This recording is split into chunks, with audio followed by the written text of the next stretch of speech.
Hi, this is the Hotbox, telling you that this video might have some sensitive stuff in it, so take a second if you need to and go check out something else. Otherwise, please enjoy the show. Who doesn't love a good sequel? I said a good sequel, not one that makes me regret getting up in the morning.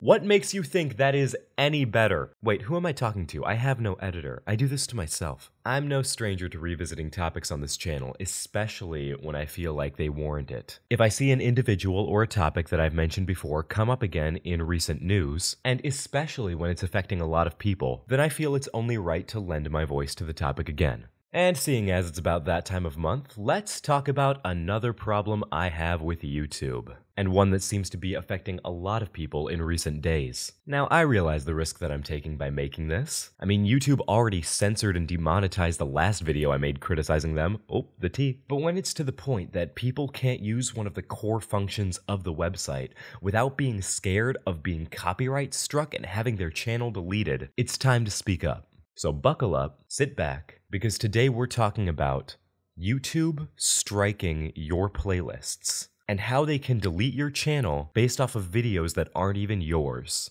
Let's get right into it. Welcome back to the channel, new and returning, young and old, fans, haters, and everyone in between.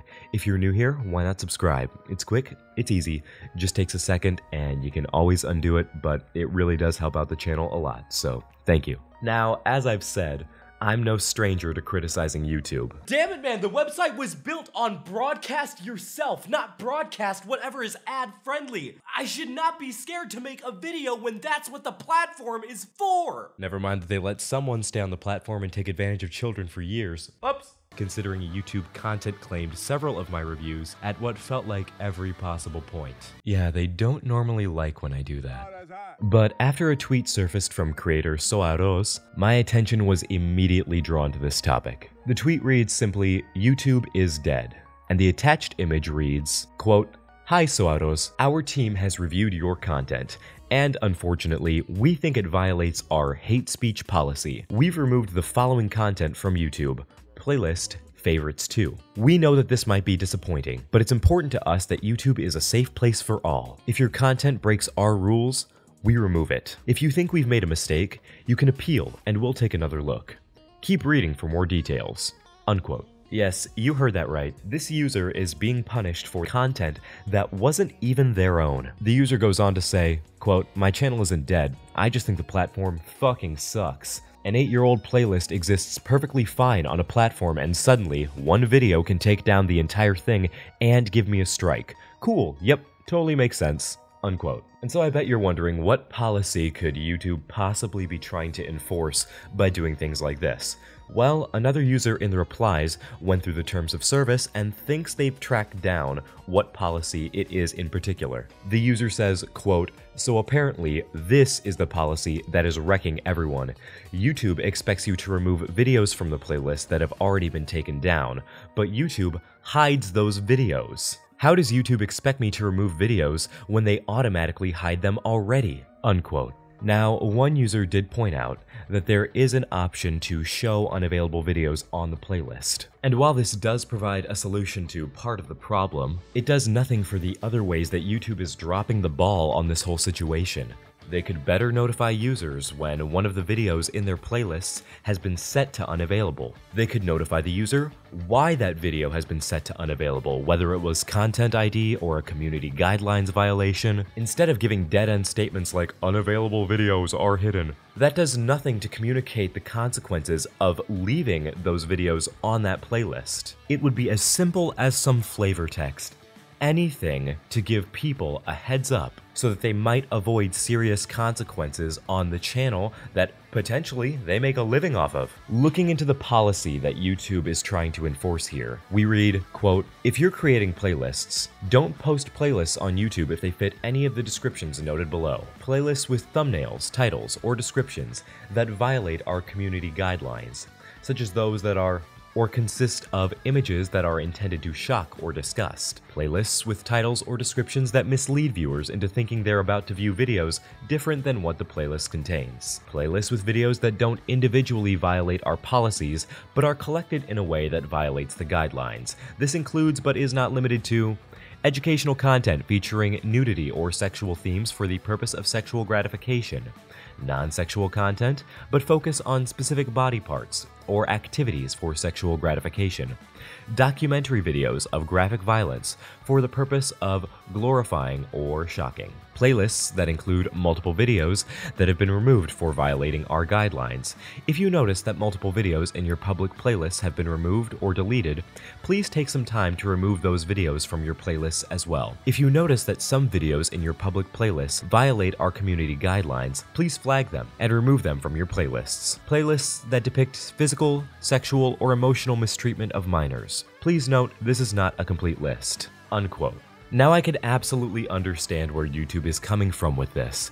They don't want large chains and rabbit holes of dark content that people might be pulled down. And yes, playlists out there that cultivate content that preys on minors should be gone, should be deleted. Those are incredibly dangerous to the impressionable audience of YouTube. I will agree with YouTube any day of the week on that. What I don't agree with is striking people's private playlists and dealing them the consequences instead of dealing them to the original creator of the struck material. I don't like YouTube's language because they're not indicating that this can happen to your private playlists as well. Back when I first covered this, it was about someone's private watch later playlist being struck, which is still happening to this day according to the replies of the original tweet. One user says, quote, "This is bonkers. Why can't they just remove the video? Do they remove every single playlist that has a problematic video on it?" And a user replies, "Sounds like it." And this apparently includes the watch later list too, according to some. The rest of the replies are similar, people sharing their own personal accounts of this happening to them or their outrage at it happening to other people. Someone asks, quote, "What was the video?"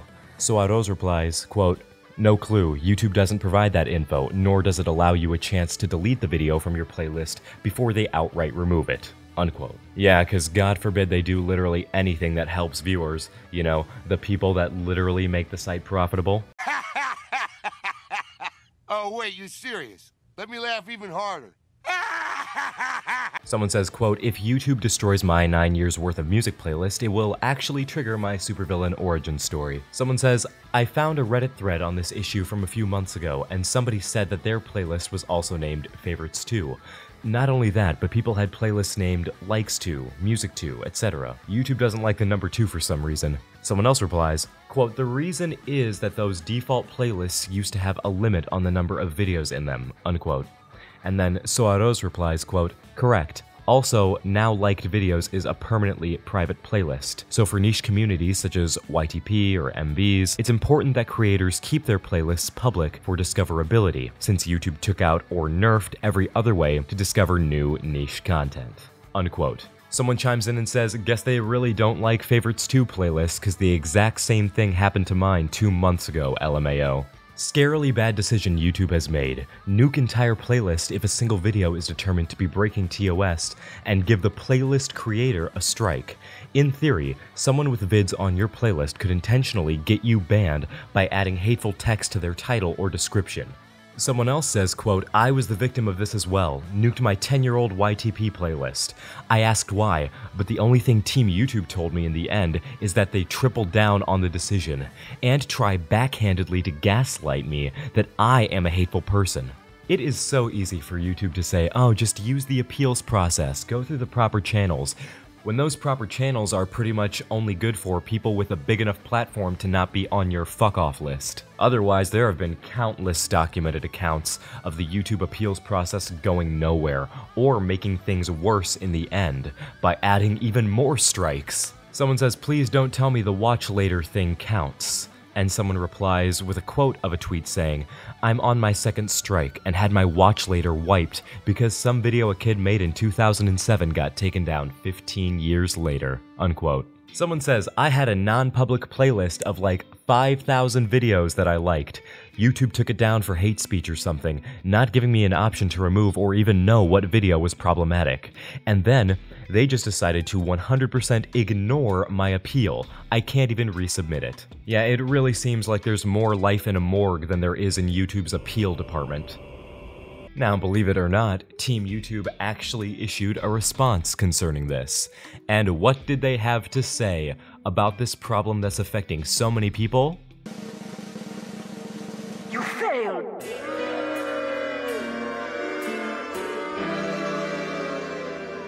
We're already checking this. Thanks for bringing this to our attention. So right off the bat, very dismissive language with saying we're already checking this. And in the days following, there has been radio silence on YouTube's Twitter page concerning this issue. Oh, YouTube, so this is a big issue that you can snap to and give attention to right away. What about all the transphobic ads that run on your site? Especially the ones that ran during Pride Month.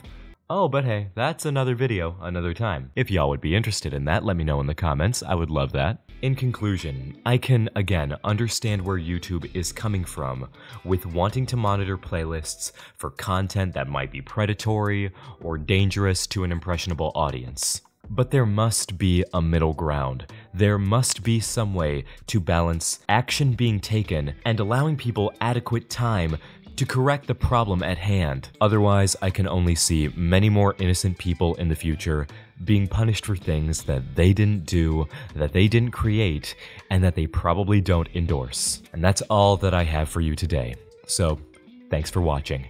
If you enjoyed, why not leave a like and share the video around. Spread the word. Whenever you're watching this, I hope you have a good rest of your day and an even better tomorrow. I love you, and before you say it back, look in the mirror and say it to yourself. And I will see you in the next episode of whatever I make. And until next time, this has been the Hot Box.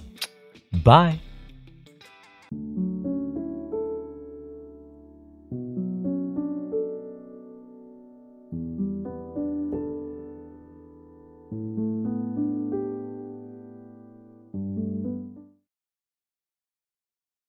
Oh, boy! Let's groove tonight. What the fuck was that, dog?